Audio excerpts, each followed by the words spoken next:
and he flicked on the outside porch light.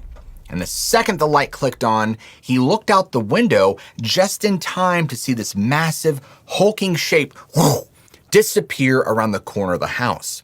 Now, he didn't get a perfect look at it, but the sheer size of it was unmistakable. It wasn't just out in the deep woods, it was clearly stalking his home. So he decided not to tell his mother about it because, what's he gonna say? He just had to live with it.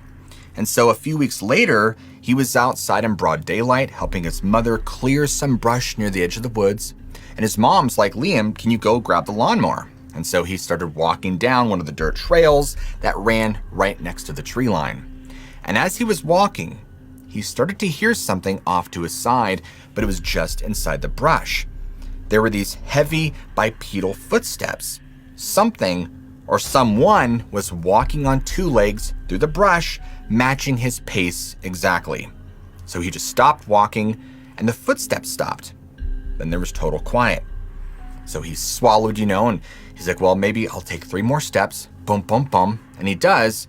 And wouldn't you know it, whoever or whatever was in the brush also took 3 more steps. Bum, bum, bum. And it was clearly shadowing him from just behind the canopy. He didn't bother looking into the brush to see if he could spot those amber eyes.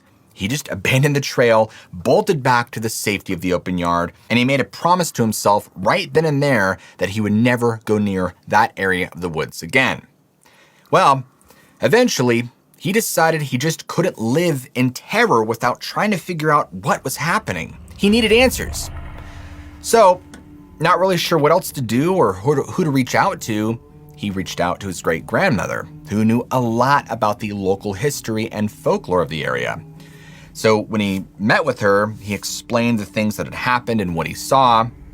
His great-grandmother got very serious, and she flat out told Liam that what he was describing sounded exactly like an entity from tribal folklore known as the Wolf-Head Man. Now, according to the legends, this was a guardian that prowled around the edges of the tribe's encampments. And specifically, it preyed on small children who would stray too far from safety. If it really was this ancient guardian that dealt with children who wandered too far, then it did exactly what it was designed to do. It was a terrifying, deliberate warning. But while the lore explained what this was, it didn't explain why it was hanging around their piece of property. Well, the final piece of the puzzle didn't come until a little bit later, when Liam was talking to his history teacher at school. Now, he had actually brought up the local area and, trying to get some historical facts about the land his family's house was built on, and the history teacher just completely matter-of-factly dropped this bombshell.